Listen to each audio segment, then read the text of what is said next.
Halo semuanya. Assalamualaikum warahmatullahi wabarakatuh. Jumpa lagi di YouTube Rohmain Channel. Mohon di like, subscribe, dan share. Terima kasih.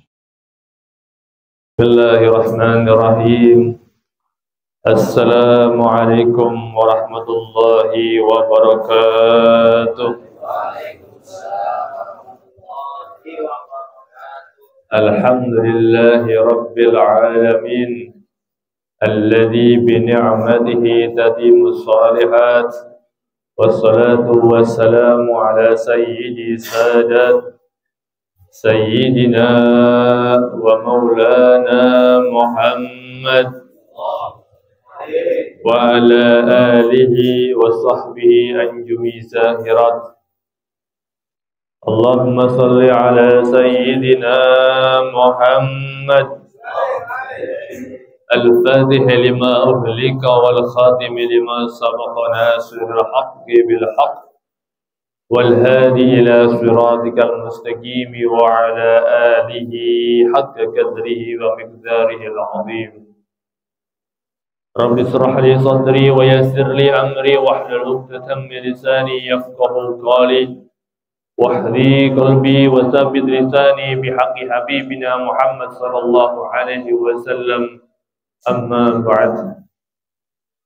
Hadratil muhtaram wal mukarram, para alim ulama, para kiai, para asatid wal ustadat, dan para umaranya yang insyaallah pada pagi hari ini senantiasa Allah berikan rahmatnya buat beliau-beliau, orang-orang tua kita, para guru-guru kita, sehingga dengan nikmat diberikannya panjang umur, beliau senantiasa membimbing kami semua di dalam setiap langkah kehidupan kita di dunia. Hadirin jamaah kuliah subuh yang dirahmati oleh Allah Subhanahu wa taala. Tidak ada kata yang pantas kita ucapkan terlebih kata syukur kita kepada Allah Subhanahu wa taala, yang mana kesempatan di pagi hari ini senantiasa Allah masih berikan nikmat kepada kita, nikmat panjang umur, sehat wal afiat. Kalau kita minta nikmat panjang umur, harus dikasih embel-embel sehat wal afiat. Karena banyak yang diberikan nikmat panjang umur namun sakit. Maka minta kepada Allah ketika kita berdoa kepada Allah, ya Allah berikanlah panjang umur, sehat wal afiat.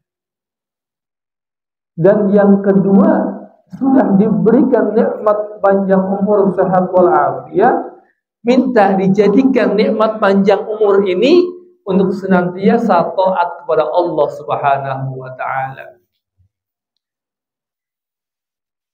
Dan juga kita diberikan nikmat oleh Allah berupa iman, Islam, dan terlebih kita dijadikan sebagai umat baginda Nabi Muhammad sallallahu alaihi wasallam. Yang mana tadi kita dengarkan daripada kajian kitab yang disampaikan oleh guru kita Ustaz Salahuddin, bahwa umat-umat terdahulu ketika umatnya bermaksiat kepada Allah Subhanahu wa taala, seketika itu Allah langsung berikan azab. Allah berikan siksanya. Ketika umat Nabi Nuh alaihi salam, ketika umatnya membangkang tidak mau beribadah kepada Allah Subhanahu wa taala, apa yang dikatakan oleh Nabi Nuh alaihissalam, wahai Allah, umatku sudah enggak mau lagi menyembah dirimu. Adab saja sudah, adab saja ya Allah. Akhirnya Allah turunkan banjir bandang. Istrinya, anaknya yang tidak mengikuti daripada Nabi Nuh alaihissalam hanyut tenggelam dalam banjir bandang. Umat Nabi Daud seperti dikatakan tadi, ngecek nih, ngejek sama Nabi Daud. Wahai Nabi Daud, Kalau mau nurin hujan, kamu punya Allah, punya Tuhan. Sekali-kali dia turunkan hujan batu katanya. Seketika itu Nabi Daud meminta kepada Allah Subhanahu wa taala untuk umatnya yang mengejek daripada nabinya, wahai Allah, turunkan saja hujan batu. Turunkan sama Allah hujan batu. Umat Nabi Lut alaihi salam yang terkenal daripada umat Sodom, ketika seorang perempuan suka sama perempuan, yang laki suka sama laki, langsung diadab oleh Allah Subhanahu wa taala, diangkat buminya, dibalik oleh Allah Subhanahu wa taala. Umat Nabi Musa, umat Nabi Isa, ketika umat-umatnya melalaikan perintah Allah Subhanahu wa taala, langsung nabinya meminta kepada Allah Subhanahu wa taala untuk mengadab, untuk menyiksa daripada umat-umatnya. Namun tidak, daripada umat baginda Nabi Muhammad sallallahu alaihi wasallam, yang mana ketika umat baginda Nabi Muhammad melakukan maksiat kepada Allah Subhanahu wa taala, tidak langsung diadab oleh Allah Subhanahu wa taala. Kenapa? Karena baginda Nabi Muhammad sallallahu alaihi wasallam adalah nabi yang dicintai oleh Allah, sehingga umatnya pun dicintai oleh Allah Subhanahu wa taala.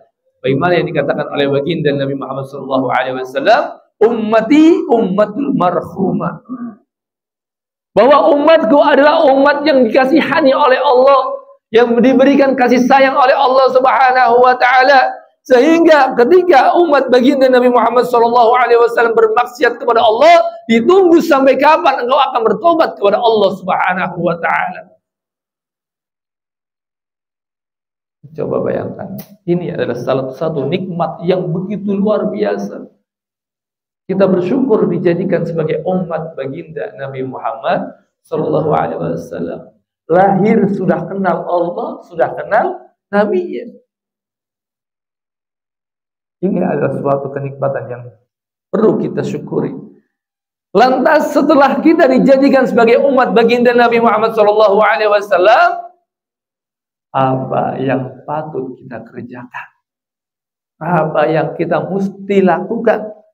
Mesti laksanakan, kecuali kita mengikuti daripada langkah-langkah baginda Nabi Muhammad sallallahu alaihi wasallam.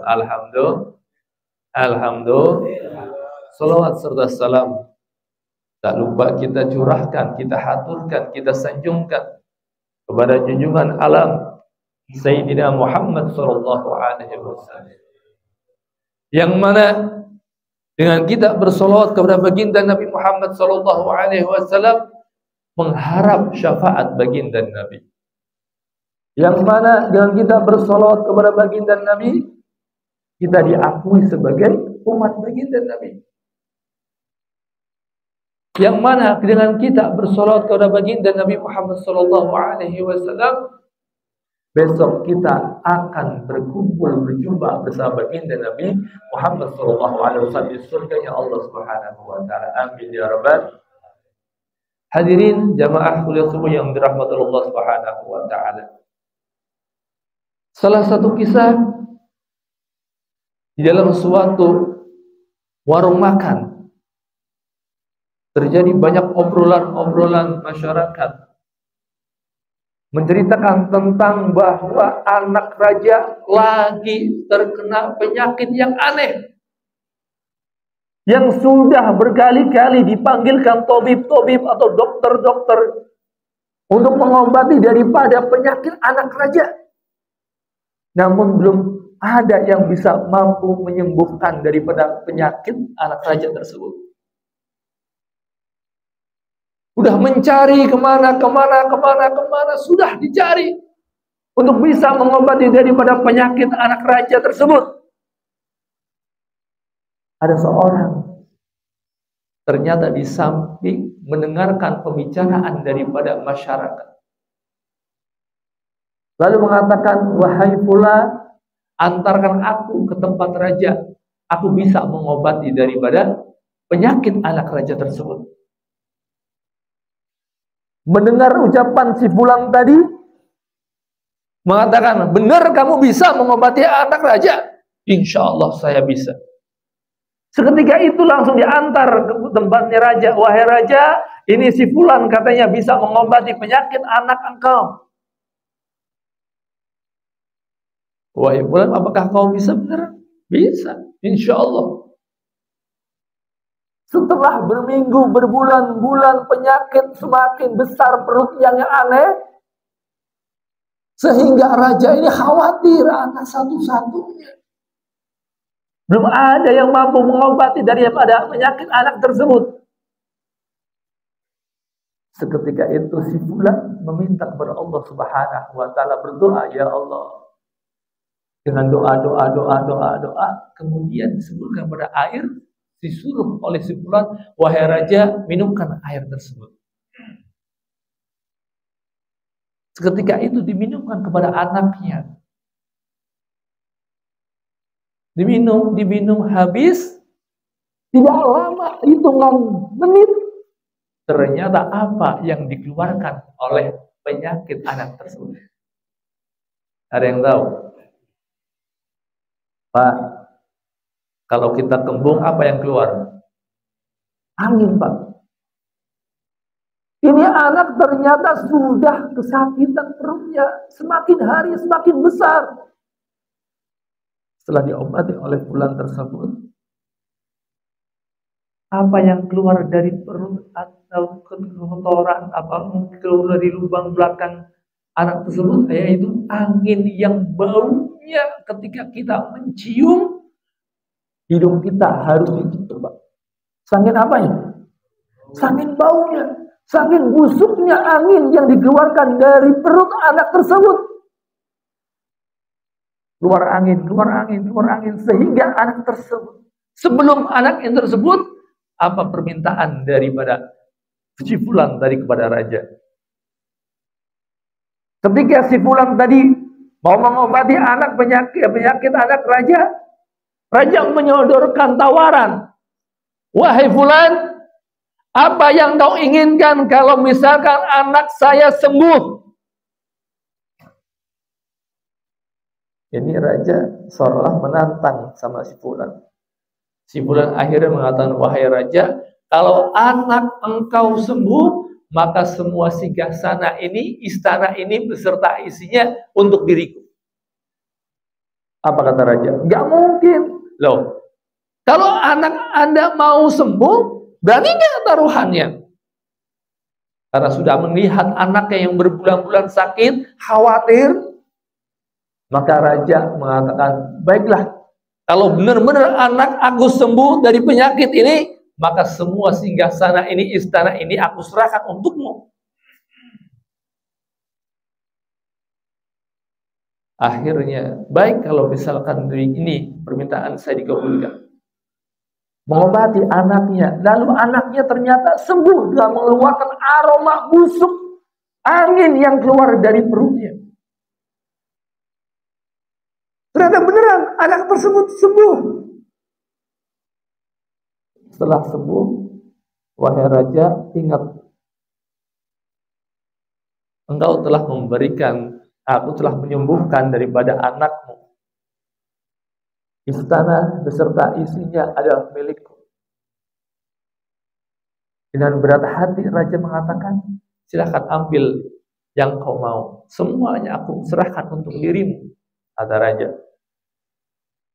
Yang diserahkan istana, Pak, beserta isinya.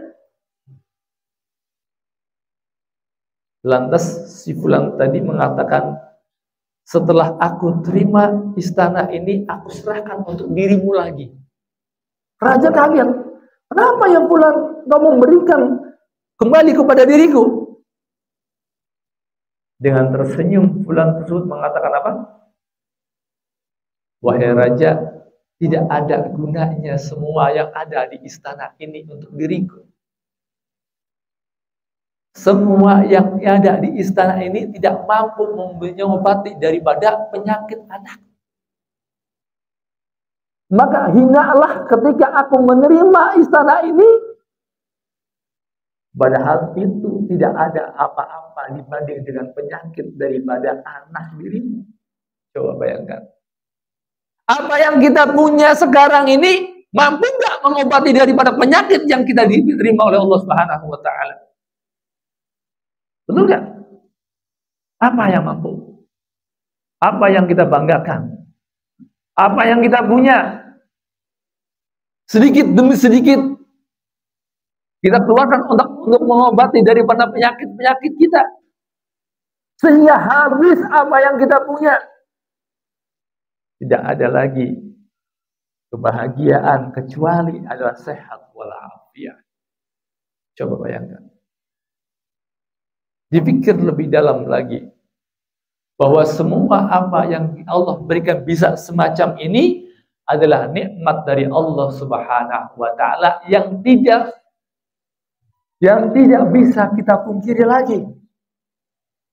Maka inilah nikmat sesungguhnya yang Allah berikan kepada kita. Ini adalah anugerah dari Allah Subhanahu wa taala. Kita bisa duduk bareng di majelis semacam ini adalah anugerah dari Allah. Bukan dari keinginan kita, Pak. Bukan. Tapi Allah lah yang menginginkan kita untuk bisa duduk bersama kita, untuk bisa menghadiri daripada kuliah subuh dan kajian kitab dan bersilaturahim kepada kita semuanya. Amin ya rabbal. Kita mungkin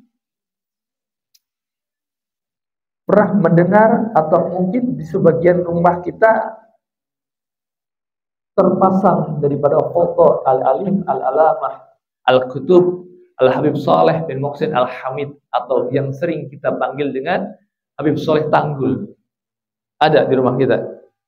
Sering dengar nggak? Yang haulnya biasanya dilaksanakan pada tanggal 17 Syawal. Banyak nih dari jamaah kita nih, kalau setiap haul daripada Habib Saleh Tanggul mesti datang ke Tanggul Jember. Pasti itu. Berbis-bis, bermobil pribadi, atau pakai kereta, turun di stasiun Tanggul, ya kan?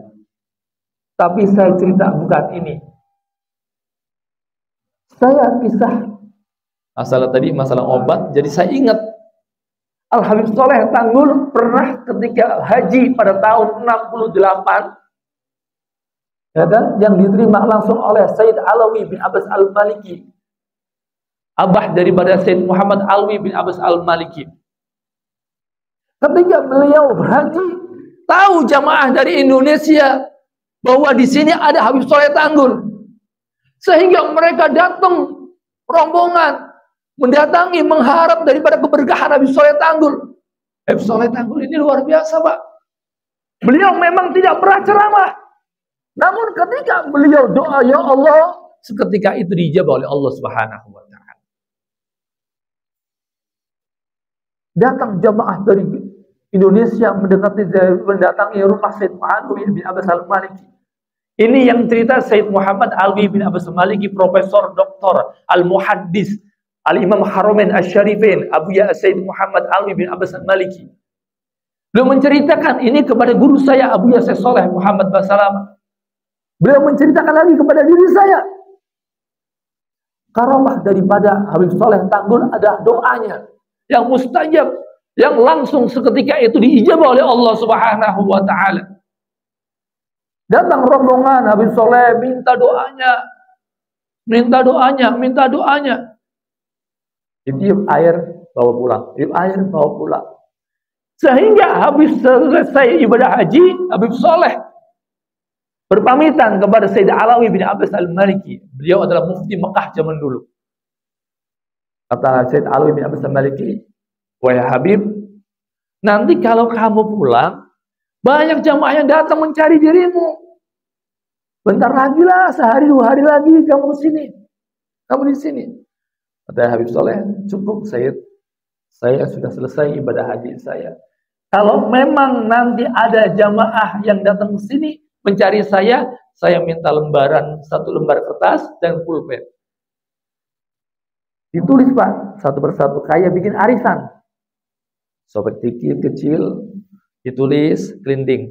Sampai 30 kelintingan, kayak arisan. Ketika ada jamaah, wahai Said Alawi, mana Habib Soleh? Saya minta doanya.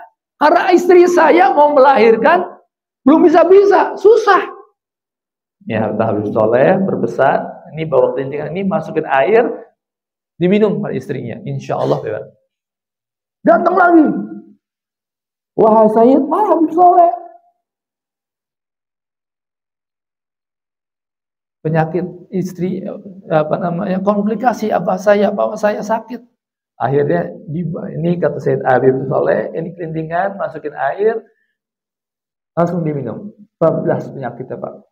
Setelah dikasihkan air, lahirannya lancar, penyakitnya sehat walafiat, urusannya selesai semua. Sehingga 30 kelintingan tadi tinggal 1. As-Sayyid Alawi bin Abbas Al-Maliki ini penasaran Pak. Apa sih isi kelintingan tersebut? Tulisan apa sih? Penasaran Pak. Akhirnya dengan penasaran, kelintingan tersebut yang tinggal 1 dibuka oleh Sayyid Alawi bin Abbas Al-Maliki. Apa tulisannya Pak? Tulisannya pakai bahasa Indonesia. Selamat jalan. Selamat. Sehingga Sayyid Alawi bin Abbas Al-Maliki mengundang salah satu santri yang dari Indonesia. Wahai santri yang dari Indonesia, ta'al. Kemari. Ya Sayyid, ini apa maksudnya tulisan ini? Kata muridnya, ma'asalamah ya Sayyid. Ma'asalamah? Naam ya Sayyid. Ma'asalamah. Selamat tinggal, iya. Coba, selamat jalan, selamat jalan. Ketika mau melahirkan, susah, selamat jalan, keluar. Penyakit yang dideritanya, selamat jalan, hilang penyakitnya. Subhanallah. Namun bukan tulisan itu yang saya bahas. Siapa yang menulis? Habib Soleh bin Muhsin Al-Hamid. Habib yang kita kenal, Habib Soleh Tanggul, karomahnya. Setelah ditelusuri, ditanya-tanya, ya Habib, amalan apa yang engkau lakukan? Kok bisa sekeramat ini, sekaromah ini, tulisan saja bisa menyembuhkan? Apa Habib Soleh Tanggul menjawab? Dari dulu sampai sekarang saya menjaga 1 Pak. Apa yang masuk dalam perut saya ini saya jaga daripada kehalalannya. Sehingga dengan apa yang kita masukkan di dalam perut saya yang halal ini, saya mampu taat mendekatkan diri kepada Allah Subhanahu wa taala. Coba bayangkan. Karena makanan yang masuk ke dalam perut kita ini mempengaruhi 2 Pak. Lebih baik apa tambah buruk? Sudah itu aja. Kalau kita makin baik kepada Allah Subhanahu wa taala, berarti apa yang kita masukkan dalam perut kita insya Allah baik. Tapi namun ketika susah banget untuk dekat dengan Allah Subhanahu wa taala, berpikir lagi apa jangan-jangan ada makanan yang subhat masuk dalam diri kita. Saya mau mengatakan haram berat, subhat saja sudah. Subhat saja sudah mempengaruhi untuk diri kita beribadah pada Allah Subhanahu wa taala, apalagi haram. Tapi alhamdulillah kita perhatikan, yang menjawab pertanyaan ini adalah diri kita, bukan saya Pak. Karena saya tidak tahu apa yang kita masukkan dalam perut kita, saya tidak tahu. Pokoknya intinya semakin hari semakin baik kehidupan kita, insya Allah apa yang kita masukkan dalam perut kita baik untuk Allah Subhanahu wa taala dan baik untuk diri kita Subhanahu wa taala. Saya sampaikan bisa mengisi daripada hati kita dan pikiran kita, bermanfaat untuk dunia akhirat kita. Wal afumikum bila ada banyak yang salah mohon dimaafkan. Wassalamualaikum warahmatullahi wabarakatuh. Demikianlah hasil liputan video ini. Mudah-mudahan bisa memberikan informasi yang bermanfaat untuk semuanya. Terima kasih telah menonton video ini sampai selesai. Mohon di-like, subscribe, dan share. Wassalamualaikum warahmatullahi wabarakatuh.